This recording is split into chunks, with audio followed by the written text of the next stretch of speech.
नमस्कार बच्चों, myself doctor Shikha Raghuvanshi and I am your biology educator at Simplify academy.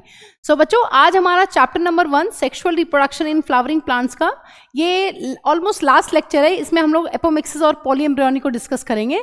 इसके बाद एक लेक्चर में हम लोग नीट के लास्ट 10 ईयर्स के PYQs करने वाले हैं इसके बाद। ठीक है, चलिए आज थ्योरी को कंप्लीट कर लेते हैं बच्चों। देखिए, अब लास्ट क्लास में हम लोगों ने फ्रूट को डिटेल में डिस्कस कर लिया था। ठीक है, फ्रूट के अलावा हमने सीड्स भी देख लिए थे कि सीड्स कितने टाइप के होते हैं और मोनोकॉट और डाइकॉट प्लांट्स में हमें किस तरीके के सीड मिलते हैं। ठीक है, देखिए अब बच्चों हमारी एनसीईआरटी में एक पैराग्राफ दिया हुआ है, उसमें कुछ थोड़ी सी इंपॉर्टेंट चीजें हैं, मैं आपको वो यहाँ पर बता देती हूँ। देखिए, अगर हम बात करते हैं कुछ ऐसे फ्रूट्स की कि जिन फ्रूट्स के अंदर बहुत सारे सीड्स होते हैं। ठीक है, देखिए फ्रूट्स जिनमें बहुत सारे सीड्स हमें देखने के लिए मिलते हैं, उसमें हमारी एनसीईआरटी ने कुछ एग्जांपल्स दिए हुए हैं, ये आपको पता होने चाहिए। देखिए, एक तो ऑर्किड्स फ्रूट है ना, ऑर्किड्स जो होते हैं एक फ्रूट के अंदर आपको बहुत सारी सीड देखने के लिए मिलती हैं।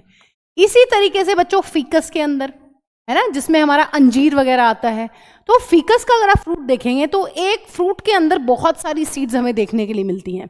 और बच्चों यहां पर एक इंटरेस्टिंग एग्जाम्पल दिया हुआ है, यहां पर कुछ एग्जाम्पल्स दिए गए हैं आपको पैरासिटिक प्लांट स्पीशीज के। ठीक है, पैरासिटिक प्लांट स्पीशीज के एग्जाम्पल दिए गए हैं दो, जो काफी इंपॉर्टेंट है। आपको नीट में यहां से एमसीक्यू बन सकता है कि बताइए which of the following options have क्या पैरासिटिक प्लांट स्पीशीज। सो यहां पर दो पैरासिटिक प्लांट स्पीशीज है जिनके अंदर हमें बहुत सारी सीड्स देखने के लिए मिलती हैं। जैसे कि एग्जाम्पल क्या है बच्चों, एग्जाम्पल है ओरोबैंके, ठीक है, और स्ट्रीगा। ठीक है, दो एग्जाम्पल्स यहां को याद करने हैं हमको। ठीक है, ओरोबैंकी एंड स्ट्रीगा, ये दो प्लांट स्पीशीज हैं, ये पैरासिटिक प्लांट स्पीशीज है और इनके अंदर हमें बहुत सारी सीड्स देखने के लिए मिलती हैं। सो आपको ये पता होना चाहिए कि इन फ्रूट्स के अंदर हमें मल्टीपल सीड्स देखने के लिए मिलती हैं। चलिए बात करते हैं आगे। देखिए, अब बात कर लेते हैं बच्चों एपोमिक्सिस की, कि एपोमिक्सिस क्या होता है। देखिए, पिछली क्लास में हमने ये पढ़ा था कि ट्रू फ्रूट्स वो होते हैं जो बनते हैं फर्टिलाइज्ड ओवरी से। फिर हमने पढ़ा था फॉल्स फ्रूट। फॉल्स फ्रूट वो होते हैं जो मैम फर्टिलाइज्ड ओवरी को छोड़ के बाकी और किसी भी पार्ट से बन सकते हैं। जैसे कि हमने थैलेमस का एग्जांपल वहां पर पढ़ा था कि वो फ्रूट जो थैलेमस से बनते हैं उनको हम फॉल्स फ्रूट कहते हैं, जैसे कि स्ट्रॉबेरी, जैसे कि एप्पल, जैसे कि कैश्यू। और हमने तीसरी जो कैटेगरी पढ़ी थी बच्चों, वो पढ़ी थी पार्थिनोकार्पिक फ्रूट्स की। पार्थिनोकार्पिक फ्रूट्स वो फ्रूट्स होते हैं जो बनते हैं विदाउट फर्टिलाइजेशन, जैसे कि बनाना। ठीक है, सो हम क्या कर सकते हैं, जो पार्थिनोकार्पी होती है उसको हार्मोन्स की हेल्प से इंड्यूस भी किया जाता है। देखिए, एपोमिक्सिस क्या होता है बच्चों, एपोमिक्सिस का मतलब होता है it is formation of seed without fertilisation. It is formation of seed without fertilization, without fertilization. So ये बात आपको ध्यान रखनी है कि formation of fruit without fertilization is parthenocarpy, but formation of seed without fertilization is apomixis. ठीक है, अब होता कैसे है उसको भी देख रहे हैं। एक यहां पर एनसीईआरटी में बहुत इंपॉर्टेंट पॉइंट दिया गया है, ये आपको कई बार बोर्ड्स में भी आ जाता है एक्सप्लेन करने के लिए कि बताइए ये ट्रू है या फॉल्स है और क्यों। ठीक है, देखिए apomixis is a type of asexual reproduction. It is a type of asexual reproduction that mimics sexual reproduction. That mimics sexual reproduction. देखिए, ये एक टाइप का एसेक्सुअल रिप्रोडक्शन है, लेकिन ये किसको कॉपी करता है, ये कॉपी कर रहा है आपके सेक्सुअल रिप्रोडक्शन को। आप देख रहे हैं यहां पर सीड बन रहा है बट विदाउट फर्टिलाइजेशन।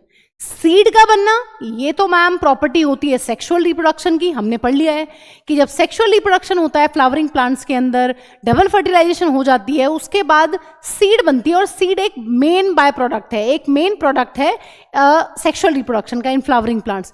तो सीड यहां बन रहा है, लेकिन हमने पढ़ा है कि फर्टिलाइजेशन का होना तो जरूरी है, बट यहां पर फर्टिलाइजेशन नहीं हो रहा है, इसलिए यहां पर कोई भी मेल और फीमेल गैमीट का फ्यूजन नहीं होता है, इसीलिए ये एसेक्सुअल रिप्रोडक्शन है। लेकिन ये कॉपी कर रहा है किसको, ये कॉपी कर रहा है आपके सेक्सुअल रिप्रोडक्शन को, क्योंकि इसमें सीड बन रहा है। ठीक है, ठीक है, ये आपको बिल्कुल ही क्लियर होना चाहिए। आपको भी क्लियर हो जाएगा जब आप देखेंगे कि मैम यहां पर कभी भी, अभी हम देखेंगे कि एपोमिक्टिक सीड्स कैसे बनती हैं। मेल गैमीट की जरूरत ही नहीं है। कई बार क्या होता है, जो आपका मेगास्पोर मदर सेल है उसी से बिना मियोसिस के डिप्लॉयड एग बन जाएगा, और उस डिप्लॉयड एग के बिना फर्टिलाइजेशन के उससे एम्ब्रियो बन जाता है। ठीक है, तो ये है एसेक्सुअल रिप्रोडक्शन, लेकिन ये कॉपी करता है आपकी सेक्सुअल रिप्रोडक्शन, क्योंकि इसमें भी आपका बन रहा है सीड। अब बच्चों, it is commonly seen in, it is commonly seen in, it is common in। ठीक है, यहां आपको दो एग्जांपल्स दिए गए हैं कि जो एपोमिक्सिस है वो कहां कहां देखने के लिए मिलता है। पहला इंपॉर्टेंट एग्जांपल है एस्टेरेसी, फैमिली एस्टेरेसी जिसमें सनफ्लावर आता है, वो यहां पर उसमें हमें एपोमिक्सिस देखने के लिए मिलता है, और ग्रासेस के अंदर। तो ये आपके तीन बहुत इंपॉर्टेंट पॉइंट्स है जो आपको इंट्रोडक्शन में एपोमिक्सिस की पता होनी चाहिए।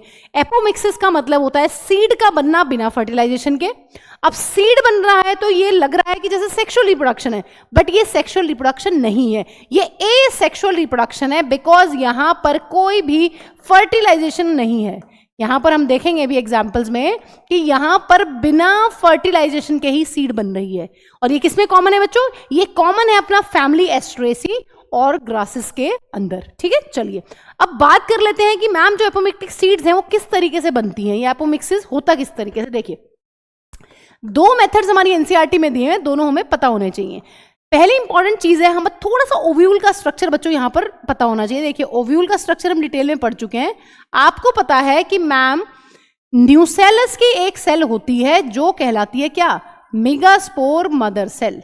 ठीक है, और मेगास्पोर मदर सेल के बाहर क्या होता है बच्चों, से for example this is megaspore mother cell, 2n diploid है। मेगास्पोर मदर सेल है तो कैसा होगा बच्चों, डिप्लॉयड। और इसके बाहर कौन सी सेल्स होती हैं, ये न्यूसेलस की सेल्स। ये भी कैसी होती है बच्चों, ये भी होती है मैम डिप्लॉयड। और हमें पता है कि ये जो पूरा न्यूसेलस वाला टिश्यू है बच्चों, ये किससे कवर्ड होता है, ये कवर्ड होता है मैम इस तरीके से, ओव्यूल की यहां पर होती हैं outer and inner integuments, outer and inner integuments. इतना स्ट्रक्चर हमें क्लियर होना चाहिए। देखिए क्या होता है, सीड बन रहा है बिना फर्टिलाइजेशन के। देखिए क्या होता है यहां पर ये होता है बच्चों, जो मेगास्पोर मदर सेल है ये डिप्लॉयड है, इसमें मियोसिस नहीं होती, इसके अंदर बिना किसी मियोसिस के, या लिख सकते हैं कि बिना किसी रिडक्टिव डिवीजन के या रिडक्शनल डिवीजन के, यहां पर इसी डिप्लॉयड मेगास्पोर मदर सेल से बन जाता है बच्चों क्या, यहां पर बन जाता है ये जो मेगास्पोर मदर सेल है, यही यहां पर कहलाता है एग। और एग कैसा होगा बच्चों, मेगास्पोर मदर सेल जो है वो अपना डिप्लॉयड है, तो यहां पर जो एग बनेगा वो भी कैसा बनेगा बच्चों, वो भी यहां पर बनता है डिप्लॉयड एग। और बाहर क्या होने वाला है, बाहर सब कुछ होने वाला है। तो यहां पर आप देख रहे हैं मेगास्पोर मदर सेल के अंदर कोई भी मियोसिस नहीं हुआ। हमें पता है अगर मैम मेगास्पोर मदर सेल में मियोसिस होता तो 4 मेगास्पोर्स बनते, 3 डिजेनरेट हो जाते, सिर्फ एक फंक्शनल रहता, उसी को हम लोग बोलते थे मोनोस्पोरिक डेवलपमेंट, है ना, कि एक सिंगल मेगास्पोर का जो है एम्ब्रियो सैक में आगे कन्वर्ट होना। सो वो पूरी की पूरी प्रोसेस यहां पर स्किप हो जाती है। यहां पर क्या होता है, मेगास्पोर मदर सेल में कोई रिडक्शनल डिवीजन नहीं होता, कोई मियोसिस नहीं होता, कोई हेप्लॉइड मेगास्पोर नहीं बनता है। यहां पर इस मेगास्पोर मदर सेल से डायरेक्टली डिप्लॉयड एग बन जाता है, तो जरूरत ही नहीं है ना। और ये ऐसा का बाहर जो स्ट्रक्चर है वो सेम का सेम रहता है, लेकिन आपको ये बात पता है। अब देखिए क्या होता है इसके बाद जो नेक्स्ट स्टेप है बच्चों, वो क्या होता है, ये जो डिप्लॉयड एग है ये बिना किसी फर्टिलाइजेशन के, यहां पर फर्टिलाइजेशन भी नहीं होता, कोई मेल गैमीट की यहां पर जरूरत नहीं है, यहां पर कोई भी फर्टिलाइजेशन या फिर सिनगेमी नहीं होती है। और जो ये अपना बच्चों डिप्लॉयड एग है ये किसमें कन्वर्ट हो जाता है, ये डिप्लॉयड एग जो है ये कन्वर्ट हो जाएगा यहां पर एम्ब्रियो में। ठीक है, सो ये आपका बन गया है एम्ब्रियो, बिना किसी फर्टिलाइजेशन के डिप्लॉयड एग जो है वो एम्ब्रियो में कन्वर्ट हो जाता है। और ये इसी तरीके से यहां पर प्रोसेस पूरी की चलने वाली है, हमें पता है ना। और पूरा का पूरा स्ट्रक्चर जो है सेम है। अब ये पूरा का पूरा जो था बच्चों, ये क्या था पूरा, ये पूरा था मैम ओव्यूल। ठीक है, ये पूरा स्ट्रक्चर किसका था, ovule, outer integument, inner integument और न्यूसेलस, और सबसे अंदर मेगास्पोर मदर सेल। लेकिन ये क्या कहलाएगा बच्चों, यहां पर तो एम्ब्रियो है वो भी डिप्लॉयड, ये पूरा का पूरा स्ट्रक्चर कन्वर्ट हो गया आपका सीड के अंदर। ठीक है। सो यहां पर देखिए सीड बन गई है लेकिन कोई भी फर्टिलाइजेशन यहां पर नहीं हुआ है। सो इसीलिए बोल रहे थे formation of seed without fertilisation. Megaspore mother cell जो डिप्लॉयड है वो कन्वर्ट होता है पहले डिप्लॉयड एग में। मेगास्पोर मदर सेल में कोई मियोसिस नहीं होती, डिप्लॉयड एग बनता है और इस डिप्लॉयड एग को किसी भी मेल गैमीट की जरूरत नहीं है फॉर फर्टिलाइजेशन। तो बिना किसी फर्टिलाइजेशन के ये सीधे के सीधे जो एग है ये किसमें कन्वर्ट होगा, जाइगोट, और फिर धीरे धीरे धीरे मल्टीप्लाई करके ये बन जाता है यहां पर बच्चों पूरा का पूरा एम्ब्रियो। और ये ओव्यूल किसमें कन्वर्ट हो जाता है, ओव्यूल बन जाता है अपना सीड। तो इसके बारे में लिख लेते हैं कि एपोमिक्टिक सीड जो है पहला मेथड क्या है ग्रो करने का। हाँ जी, क्या मेथड है बच्चों पहला, कैसे लिखेंगे इसको हम लोग ऐसे लिख लेते हैं, the diploid egg is formed, the diploid egg is formed without any meiosis. Diploid egg is formed without any meiosis or reductional division. From megaspore mother cell, from megaspore mother cell which is already 2n, ठीक है, which is already 2n। यहां पर egg भी क्या है 2n। और इसके बाद क्या होता है बच्चों, इसके बाद हम लिखेंगे further diploid egg develops into embryo। और embryo भी कैसा है बच्चों, diploid, develops into embryo without fertilization, without any fertilization or syngamy।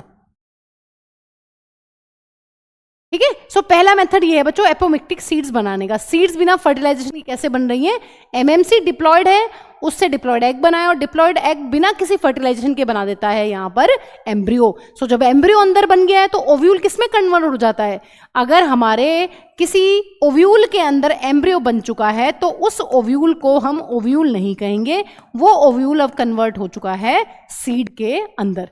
सो पहला मेथड ये है बच्चों।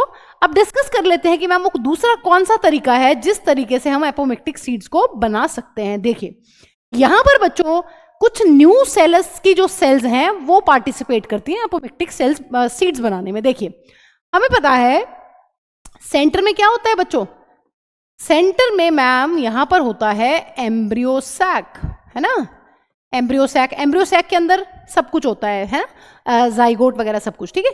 अब एम्ब्रियो सैक को कौन कवर करता है बच्चों, एम्ब्रियो सैक को मैम यहां पर कवर करती हैं अपनी न्यू सेलस की सेल्स। यहां पर कौन सी सेल्स हैं, यहां पर होती हैं मैम न्यू सेलर सेल्स। और वो कैसी होती है उनकी प्लॉइडी, या हमने अभी तक लिखा था न्यू सेलस या फिर न्यू सेलर सेल्स, डिप्लॉयड होती हैं, पता है हमें, है ना। और बच्चों बाहर क्या होता है, बाहर आपको पता है इस तरीके से मैम होती हैं ओव्यूल की इंटेग्यूमेंट्स। तो ये क्या है बच्चों, ये पूरा का पूरा अपना स्ट्रक्चर है ओव्यूल का, ये हमें क्लियर है। देखिए अब क्या होता है यहां पर बच्चों, ठीक है, थोड़ा सा बड़ा बना लेते हैं एम्ब्रियो सैक को ताकि हम जिस चीज पर एम्फेसाइज करना चाह रहे हैं वो हमें बहुत ही ज्यादा क्लियर हो जाए यहां पर, ठीक है। इसको थोड़ा सा बड़ा कर लेते हैं। देखिए this is embryo sac and this is nucellar cells. देखिए अब यहां पर क्या होता है बच्चों, जो अपनी न्यूसेलस की सेल हैं ये एम्ब्रियो सैक के अंदर घुस जाती हैं। ये जो अपनी न्यूसेलस की सेल्स हैं ये नॉटी हो जाती हैं थोड़ी सी, और ये इस तरीके से डिवाइड करते करते करते बच्चों यहां पहुंच जाती हैं एम्ब्रियो सैक के अंदर, ठीक है। एम्ब्रियो सैक क्या है, एम्ब्रियो सैक ये येलो वाला पार्ट है जो मैंने बनाया है, और न्यूसेलस की सेल्स डिवाइड करना स्टार्ट करती हैं और डिवाइड करते करते करते ये इस तरीके से अंदर घुस जाती हैं एम्ब्रियो सैक के, और यहां भी ये डिवाइड करती रहती हैं और ये यहां पर बन जाते हैं बच्चों बहुत सारे डिप्लॉयड स्ट्रक्चर जिनको हम लोग बोलते हैं एम्ब्रियो। क्या हुआ यहां पर, न्यूसेलस की सेल्स जो पहले से ही डिप्लॉयड हैं वो मल्टीप्लाई करते करते करते एम्ब्रियो सैक के अंदर एंटर करती हैं, और एम्ब्रियो सैक के अंदर एंटर करने के बाद बच्चों ये क्या करती हैं, ये एम्ब्रियो को जन्म देती हैं। सो यहां पर क्या हो रहा है, यहां पर न्यूसेलस की सेल्स से जो है वो डिप्लॉयड एम्ब्रियो बन रहे हैं एम्ब्रियो सैक के अंदर, ठीक है। सो लिख लेते हैं बच्चों दूसरा मेथड, कैसे लिखा जाएगा इसको लिख लेते हैं। लिखिए सेकंड मेथड क्या है एपोमिक्टिक सीड्स बनाने का, लिखिए some of the nucellar cells surrounding embryo sac है ना, surrounding embryo sac starts dividing and protrude मतलब घुसना, अंदर घुस जाती हैं, protrude into the embryo sac and forms many diploid embryo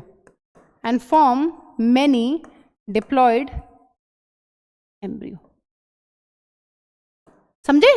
nucellus की कुछ कुछ सेल्स जो हैं वो एम्ब्रियो सैक के अंदर घुसती हैं मल्टीप्लाई करते करते, और वो फाइनली क्या करती हैं बच्चों, फाइनली मैम वो जब अंदर घुस जाती हैं एम्ब्रियो सैक के, तो वो वहां पर जन्म देती हैं बहुत सारे डिप्लॉयड एम्ब्रियोज को। तो यहां पर हमें देखने के लिए मिलता है बच्चों, एक एम्ब्रियो सैक के अंदर बहुत सारे एम्ब्रियोज होते हैं। तो ऐसी कंडीशन को हम लोग क्या बोलते हैं, यहां पर हो जाता है occurrence of many embryo in a seed. एक सीड के अंदर बहुत सारे एम्ब्रियो देखने को मिलते हैं। इस कंडीशन को बच्चों हम लोग बोलते हैं पॉली एम्ब्रियोनी। पॉली मतलब मैनी, एम्ब्रियोनी मतलब एम्ब्रियोज। तो यहां पर आपको पता है कि मैम अब ये पूरा ओव्यूल किस में कन्वर्ट हो गया है, जब अंदर ऑलरेडी एम्ब्रियो एग्जिस्ट कर रहे हैं, डिप्लॉयड एम्ब्रियोज हैं, सो ये ओव्यूल कन्वर्ट हो गया है यहां पर सीड में। तो इस कंडीशन में, ऐसी कंडीशन में बच्चों हमें एक सीड के अंदर बहुत सारे एम्ब्रियोज देखने के लिए मिलते हैं, उसी को हम लोग बोलते हैं पॉली एम्ब्रियोनी। तो पॉली एम्ब्रियोनी कब देखने के लिए मिलती है, पॉली एम्ब्रियोनी तब देखने के लिए मिलती है जब मैम न्यूसेलस की सेल्स जो हैं वो डिवाइड कर करके एम्ब्रियो सैक के अंदर एंटर कर जाती हैं और वहां पर वो बहुत सारे एम्ब्रियोज को जन्म देती हैं। ठीक है, अब बच्चों यहां पर एक इंपॉर्टेंट एग्जांपल है कि मैम जो पॉली एम्ब्रियोनी है वो कॉमनली किस में देखने के लिए मिलती है, तो poly embryony is commonly seen in mango and citrus. Example बच्चों सभी के सभी ध्यान रखने हैं, मैंगो एंड सीट्रस। सीट्रस में जैसे लेमन, जैसे कि ऑरेंज है ना, वो सबके सब अपने सीट्रस में आते हैं, तो ये याद रखना है। एपोमिक्सिस एस्ट्रेसी एंड ग्रासेस में बहुत कॉमन है, और जो आपकी पॉली एम्ब्रियोनी है वो कॉमनली देखी जाती है मैंगो और सीट्रस फ्रूट्स के अंदर। सो बच्चों ये दो तरीके थे, हमने देख लिया इन तरीकों में किस तरीके से सीड बन रही है बिना किसी फर्टिलाइजेशन के। यहां पर भी आप देख सकते हैं, यहां पर भी कोई जरूरत नहीं है किसी मेल गैमीट की, क्योंकि जो न्यूसेलस सेल्स हैं वो ऑलरेडी डिप्लॉयड हैं, वो एम्ब्रियो सैक के अंदर एंटर करती है मल्टीप्लाई करते हुए, और वो वहां पर एम्ब्रियोज बना देती हैं, वो ऑलरेडी डिप्लॉयड है। ठीक है, तो यहां पर भी किसी फर्टिलाइजेशन की जरूरत नहीं है।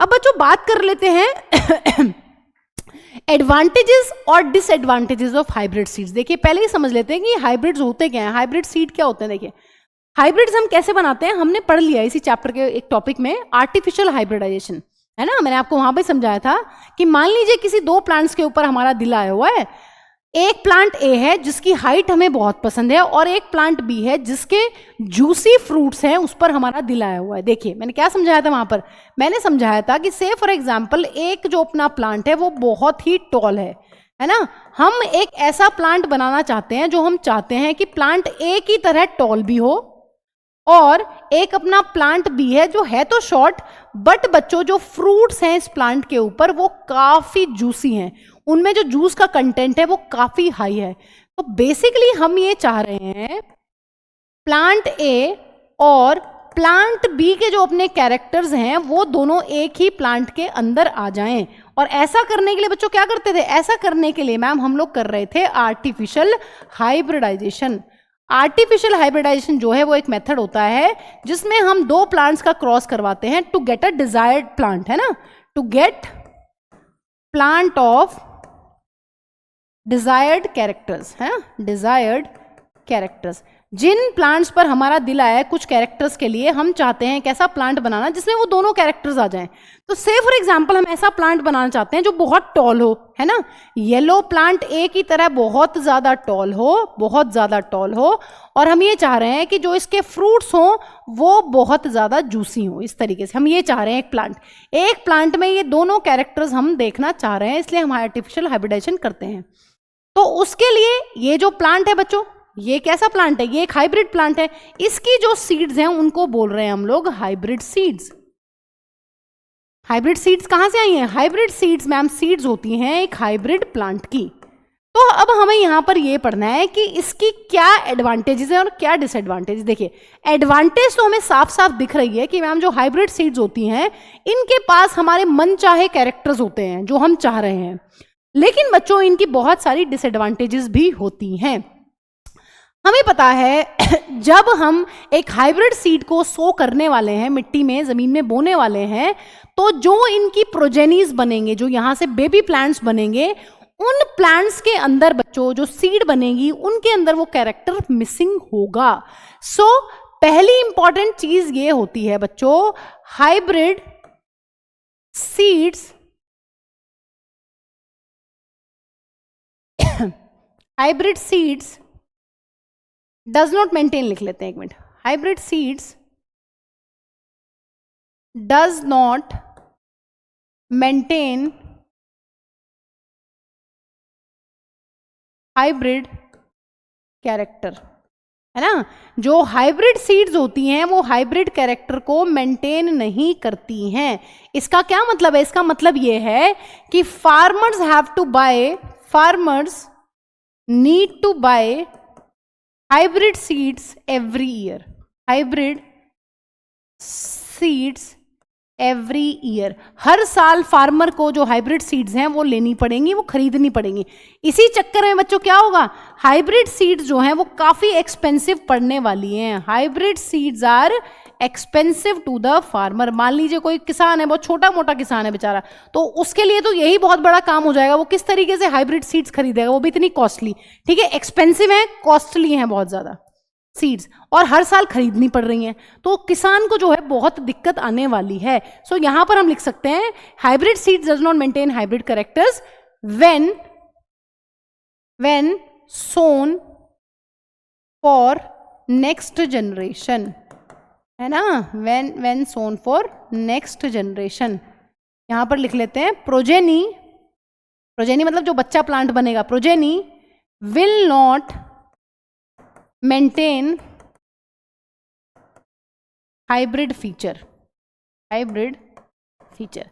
तो जो प्रोजेनी बनेगी ना, यहां पर जो बच्चे बनेंगे बच्चों, वो उस हाइब्रिड कैरेक्टर को लॉस कर देते हैं। हमें पता है क्या होता है, हमने एक सीड लगाया, हमने हाइब्रिड सीड बोया, लेकिन बच्चों जो हाइब्रिड सीड के ऊपर फ्लावर्स लगेंगे, उनका जो पॉलिनेशन होगा वो हमारे कंट्रोल में नहीं है ना, वो तो कहीं से बाहर से दूसरा मेल गैमीट भी आकर उस फ्लावर को फर्टिलाइज कर सकता है।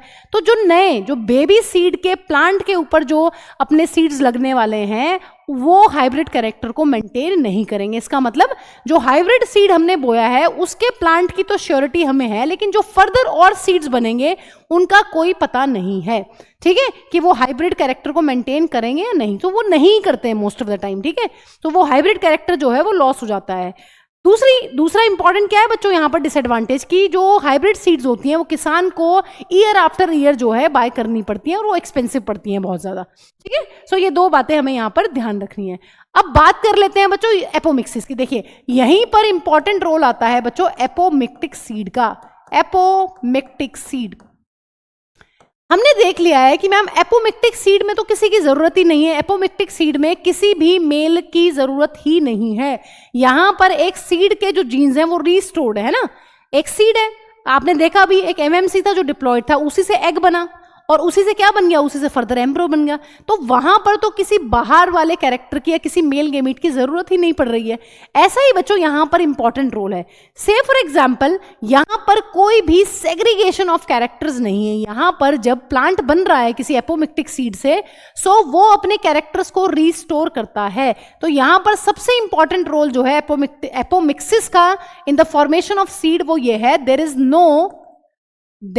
Is no segregation of characters, there is no segregation of characters। क्योंकि आपने देख लिया है कि मैम एपोमिक्टिक सीड्स तो बिना किसी मेल गैमीट के बन गई है। यहां पर तो एक ही प्लांट का जो जेनेटिक मटेरियल है वो रिस्टोर्ड है, वही एग में डेवलप हुआ पहले और फिर उसी से एम्ब्रियो बन गया। तो यहां पर किसी बाहरी जेनेटिक मटेरियल की जरूरत ही नहीं पड़ी। तो कैसे कैरेक्टर्स में चेंज आएगा, कैरेक्टर्स में चेंज यहां पर नहीं आएगा। वैसे भी हमें पता है सेक्सुअल रिप्रोडक्शन में बच्चों जब गेमीट्स बनते हैं तो वहां पर सेग्रीगेशन ऑफ कैरेक्टर्स होता है, तो इसलिए हाइब्रिड सीड्स में ये दिक्कत आती है, बट एपोमिक्टिक सीड्स में तो वो सीन ही खत्म हो गया है, इसलिए यहां पर कोई भी सेग्रीगेशन ऑफ कैरेक्टर्स नहीं होता है। तो यहां पर फार्मर्स के लिए क्या एडवांटेज है बच्चों, farmers can use same seeds year after year, year after year, है ना, ईयर आफ्टर ईयर, ठीक है। तो जो फार्मर्स हैं उनके लिए कॉस्ट इफेक्टिव हो जाएगा, सेम सीड्स को वो ईयर आफ्टर ईयर यूज कर सकते हैं, क्योंकि इनमें हमें कोई भी सेग्रीगेशन ऑफ कैरेक्टर्स देखने के लिए नहीं मिलती है, ठीक है। Need not to buy, need not to buy new seeds to grow new plants, ठीक है।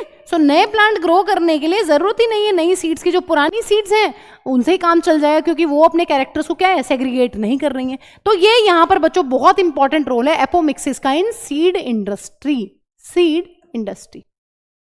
हाइब्रिड सीड्स जो बनती हैं आर्टिफिशियल हाइब्रिडाइजेशन से, उनमें चांसेस हैं कि वहां पर सेग्रीगेशन ऑफ कैरेक्टर्स देखने के लिए मिलेगा during the formation of gametes, क्योंकि गेमीट्स जब बनेंगे तो वहां पर मियोसिस होगी, मियोसिस होगी तो वहां पर क्रोमोसोम सेपरेट होंगे, क्रोमोसोम सेपरेट होंगे तो वहां पर सेग्रीगेशन ऑफ कैरेक्टर्स हो जाएगा, वहां पर दो पेरेंट्स के कैरेक्टर्स जो है वो आपस में जुड़ने वाले हैं, तो वो चेंज हो जाएगा।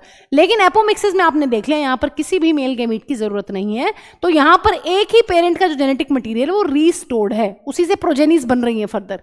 सो यहाँ पर कोई भी सेग्रीगेशन ऑफ कैरेक्टर्स नहीं है, ठीक है बच्चों। With this we have finished first chapter. आइए इसकी समरी पढ़ लेते हैं। देखिए, flowers are the seat of sexual reproduction in angiosperms. Flowering plants के अंदर हमने पढ़ लिया है कि फ्लावर्स आर साइट और seat of sexual reproduction, flower के अंदर ही सेक्सुअल रिप्रोडक्शन होती है।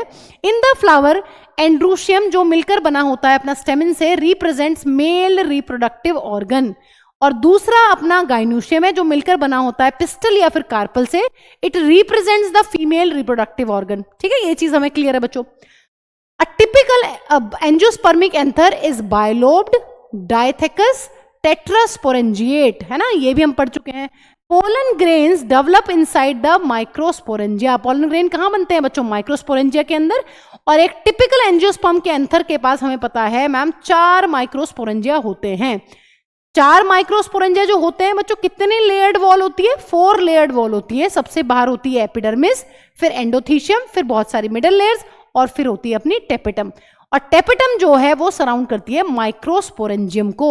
सेंटर में इस तरीके से माइक्रोस्पोरेंजियम है, उसके बाहर ये अपनी इस तरीके से क्या है बच्चों, 4 वॉल्स हैं। जो सेल्स होती हैं माइक्रोस्पोरेंजियम के सेंटर में बच्चों, कौन सी सेल्स हैं, माइक्रोस्पोरेंजियम के सेंटर में है अपनी sporogenous tissue lying in the centre of microsporangium. उनके अंदर होता है मियोसिस या फिर process of microsporogenesis to form tetrad of microspores. हमें पता है मेल के केस में जो 4 माइक्रोस्पोर्स बनते हैं वो सारे के सारे फंक्शनल होते हैं। Individual microspores mature into pollen grains, ये भी हमें पता है।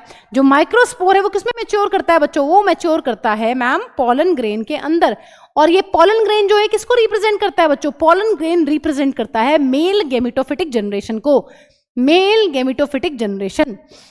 The pollen grain has 2 layered wall, हमें पता है, आउटर है एक्साइन, इनर है एंटाइन। एक्साइन जो है वो स्पोरोपॉलिन से मिलकर बना है, जो कि सबसे ज्यादा रेजिस्टेंट ऑर्गेनिक मटेरियल है। और कहीं कहीं पर एक्साइन में क्या होते हैं बच्चों, जर्म पोर्स, है ना। जहां जहां पर स्पोरोपॉलिन एब्सेंट है एक्साइन में से, वहां पर बनते हैं जर्म पोर, जिससे हमें पता चल गया है पोलन ट्यूब निकलकर आती है। पॉलन ग्रेन्स में हैव 2 सेल, है ना, हमें पता है 2 सेल्स कौन से होते हैं, vegetative cell and generative cell. बड़े वाली वेजिटेटिव, उसके अंदर जनरेटिव सेल, या फिर ma'am pollen grain 3 cell stage भी हो सकता है, जैसे कि एक वेजिटेटिव सेल या फिर मैम जो एक जनरेटिव सेल होती है वो बना देती है माइटोसिस के बाद 2 मेल गैमीट। तो हमें पता है मोस्ट ऑफ द एंजियोस्पर्म में 60% एंजियोस्पर्म्स के अंदर 2 सेल्ड स्टेज में शेड होता है पॉलन ग्रेन, और 40% एंजियोस्पर्म्स के अंदर 3 सेल स्टेज में अपना पॉलन ग्रेन्स आने वाला है। तो ज्यादातर क्या प्रीफर करते हैं बच्चों, ज्यादातर मैम जो एंजियोस्पर्म्स हैं 60% एंजियोस्पर्म्स 2 सेल स्टेज में शेड करते हैं अपने पॉलन ग्रेन को, और 40% एंजियोस्पर्म्स जो हैं वो 3 सेल स्टेज में अपने पॉलन ग्रेन्स को शेड करते हैं। ये चीज हमें क्लियर है। चलिए अब आगे पढ़ लेते हैं। देखिए, pistol has 3 parts, stigma, style and ovary. Ovules are present in ovary, we know. Ovules have a stalk called funicle. Protective integuments होती हैं and opening called micropyle. Micropyle जो है वो ओव्यूल का पार्ट है और वो आगे चलकर बच्चों सीड का भी पार्ट बनता है. The central tissue is nucellus in which the archesporium differentiate. A cell of the archesporium जिसको बोल रहे हैं megaspore mother cell divides meiotically. Meiotic मतलब reductional division, meiosis. And one of the megaspore forms the embryo sac और embryo sac को बोलते हैं female gametophyte. Embryo sac हमें पता है एंजियोस्पर्म्स में ये होता है 7 sailed 8 nucleated. At the micropylar and is egg apparatus. Egg apparatus किससे मिलकर बनता है बच्चों? एग एपरेटस में मैम 2 सिनर्जिड्स होते हैं और एक होता है अपना फीमेल गेमीट जिसको बोलते हैं egg cell. At the chalazal end हमारे पास क्या है? एसी से हमने याद किया हुआ है एंटीपोडल्स. चेलेजल एंड पर होते हैं antipodals. At the centre is the large central cell. कई बार ये सवाल आ जाता है बच्चों, ये ध्यान रखना है, अभी पीवाईक्यूज करेंगे तो वहां पर देखेंगे. सेंट्रल सेल जो है वो कंफ्यूज करने के लिए आपको लिख देगा स्मॉल सेंट्रल सेल. हमें पता है सेंट्रल सेल काफी बड़ी सेल होती है, तो it is a large central cell जिसके पास अपने 2 पोलर न्यूक्लियाई होते हैं. उसके बाद हमने चैप्टर में क्या पढ़ा? उसके बाद हमने पढ़ा है मैम पॉलिनेशन क्या होता है. Pollination is the mechanism to transfer pollen grains from anther to the stigma. Pollinating agents की जरूरत पड़ती है, जैसे कि एबायोटिक में हमने विंड के बारे में पढ़ा, हमने वाटर के बारे में पढ़ा और हमने बायोटिक में डिस्कस किया है बहुत सारे एनिमल्स को. एनिमल्स में जो इंसेक्ट्स होते हैं वो डोमिनेटिंग होते हैं और इंसेक्ट्स में भी सबसे ज्यादा डोमिनेटिंग होती हैं अपनी बीज. ठीक है, ये चीजें बच्चों हमने पढ़ ली है. अब फिर हमने चैप्टर में क्या पढ़ा है देखिए. Pollen pistil interaction involves all the events from landing of the pollen grain on the stigma until the pollen tube enters the embryo sac. सारी वो घटनाएं जब हमारा एक pollen grain जो है वो स्टिग्मा पर आकर लैंड करता है और pollen tube जो है वो ओव्यूल तक पहुंचती है ना, ये सब कहलाता है pollen pistil interaction. और ये कब होगा बच्चों? ये तभी होगा जब pollen grain जो है अपना compatible टाइप होगा. पोलन इनहिबिशन भी देखने के लिए मिलता है व्हेन पोलन इज इनकम्पैटिबल. हमें पता है अगर मैम रॉन्ग टाइप का पोलन आकर गिरता है स्टिग्मा पर, या उसको हम बोल रहे हैं रॉन्ग टाइप ऑफ पोलन को क्या बोल रहे हैं बच्चों? रॉन्ग टाइप ऑफ पोलन को मैम बोल रहे हैं इनकम्पैटिबल पोलन. तब कोई भी पोलन पिस्टल इंटरेक्शन जो है वो वहीं पर खत्म हो जाएगी, स्टिग्मा लेवल पर ही, है ना, क्योंकि केमिकल डायलॉग जो है वो होगा ही नहीं उनके बीच में, तो कोई भी पोलन ट्यूब का फॉर्मेशन वहां पर नहीं होने वाला है. फॉलोइंग कंपैटिबल पॉलिनेशन अगर हुआ है फिर क्या होगा? pollen grain germinates on the stigma and resulting the pollen tube grow through the style, enters the ovule and finally discharges 2 male gametes in one of the synergids. We know that. जब pollen tube आती है बच्चों embryo sac के अंदर enter करती है तो हमें पता है सिनर्जिड्स के अंदर जो फिलीफॉर्म एपरेटस है वो गाइड कर रहा होता है उस पॉलन ट्यूब को कि आपको यहां पर आना है. तो 2 सिनर्जिड्स हैं, 2 फिलीफॉर्म एपरेटस हैं, लेकिन एक ही सिनर्जिड के अंदर अपनी पॉलन ट्यूब जो है वो एंटर करती है, उसको डैमेज कर देती है. देखिए एंजियोस्पर्म एग्जिबिट डबल फर्टिलाइजेशन. हमें पता है डबल फर्टिलाइजेशन जो है वो एक बहुत ही यूनिक इवेंट है एंजियोस्पर्म्स के अंदर. दिस इज यू, ठीक है, because 2 fusion events occur in each embryo sac, जैसे कि सिनगेमी, जैसे कि ट्रिपल फ्यूजन, है ना. The products of these fusion are diploid zygote. Syngamy के बाद क्या बनता है बच्चों? सिनगेमी के बाद बनता है डिप्लॉयड जाइगोट और ट्रिपल फ्यूजन के बाद बनता है अपना ट्रिप्लॉयड प्राइमरी एंडोस्पर्म न्यूक्लियस, जिसको हम लोग शॉर्ट में बोलते हैं पैन. और जो अपनी सेंट्रल सेल होती है वो कन्वर्ट हो जाती है बच्चों प्राइमरी एंडोस्पर्म सेल के अंदर. Zygote develops into embryo. हमें पता है पोस्ट फर्टिलाइजेशन इवेंट्स में हमने पढ़ा था कि जाइगोट का एम्ब्रियो में डेवलप होना और प्राइमरी एंडोस्पर्म सेल का एंडोस्पर्म टिश्यू में कन्वर्ट होना. ये सारी क्या है बच्चों? ये सारी है मैम अपनी post fertilisation events. Formation of endosperm always precedes the development of embryo. ये भी हमने पढ़ लिया है कि पहले एंडोस्पर्म जो है अपना वो डेवलप करेगा, उसके बाद एम्ब्रियो जो है वो तेजी से ग्रो करेगा, क्योंकि पहले हम एम्ब्रियो के लिए फूड रेडी कर रहे हैं. ठीक है, सो प्रीसीड्स का मतलब है पहले. ठीक है, ये चीज हमें क्लियर है, हमने पढ़ लिया है. The developing embryo passes through different stages such as pro embryo, globular embryo, heart shape embryo stages before maturation. तो हमने पागल हमसे याद किया था. Pro embryo, globular embryo, heart shape embryo, mature embryo, ठीक है। और हमने ये भी पढ़ा था वहां पर जो इनिशियल स्टेजेस होती हैं मोनोकॉट और डाइकॉट एम्ब्रियो की, वो ऑलमोस्ट सेम होती हैं डेवलपमेंट की। Mature dicot embryo has two cotyledons and one embryonal axis with epicotyle and hypocotyle. Embryos of monocotyledons have a single cotyledon, है ना। मोनोकॉट्स की अगर बात कर रहे हैं तो मोनोकॉट्स के एम्ब्रियो के पास एक सिंगल कॉटिलिडन था, जिसको ग्रास फैमिली में एक स्पेशल नाम दिया गया है बच्चों। ग्रासेस का जो सिंगल एक कॉटिलिडन होता है उसको हम लोग बोलते हैं स्कूटेलम। काफी इंपॉर्टेंट क्वेश्चन है for NEET. After fertilisation ovary develops into fruit, और ओव्यूल का सीड में डेवलप होना ये भी पोस्ट फर्टिलाइजेशन इवेंट्स का पार्ट है। और हमें पता है कि मैम सीड और जो फ्रूट है वही मेन सेक्सुअल रिप्रोडक्शन के प्रोडक्ट्स हैं हमारे पास इन एंजियोस्पर्म्स, ठीक है। फिर अभी हमने क्या पढ़ा आज की क्लास में, a phenomenon called apomixis is found in some angiosperms particularly grasses and family Asteraceae. It results in the formation of seed without fertilization. Seed का बिना फर्टिलाइजेशन के बनना क्या कहलाता है बच्चों, सीड का बिना फर्टिलाइजेशन के बनना कहलाता है apomixis. Apomictic seeds have several advantages in horticulture and agriculture. Horticulture या एग्रीकल्चर में काफी इंपॉर्टेंस है, हमने देख लिया है। Some angiosperms produce more than one embryo in their seed, इसको हम लोग बोलते हैं पॉली एम्ब्रियोनी। हाइब्रिड सीड्स जो हैं उस कैरेक्टर को क्या कर सकती हैं, वो लूज कर सकती हैं। जब प्रोजेनी बनेगी तो वहां पर जो हाइब्रिड कैरेक्टर है वो प्रोजेनी के अंदर नहीं जाएगा। बट एपोमिक्टिक सीड्स में किसी भी मेल की जरूरत नहीं है, वहां पर एक ही प्लांट का जो डीएनए है वो रीस्टोर्ड है, इसलिए बच्चों यहां पर अपना हाइब्रिड कैरेक्टर जो है वो रीस्टोर्ड रहता है इन एपोमिक्टिक सीड्स। तो एपोमिक्टिक सीड्स का एक काफी इंपॉर्टेंट रोल यहां पर है, ठीक है बच्चों। So with this we have finished बच्चों दिस चैप्टर। अब मिलते हैं इसके नेक्स्ट लेक्चर में, जिसमें सिर्फ हम लोग 10 ईयर्स के लास्ट 10 ईयर्स के नीट के पीवाईक्यूज करने वाले हैं, ओके।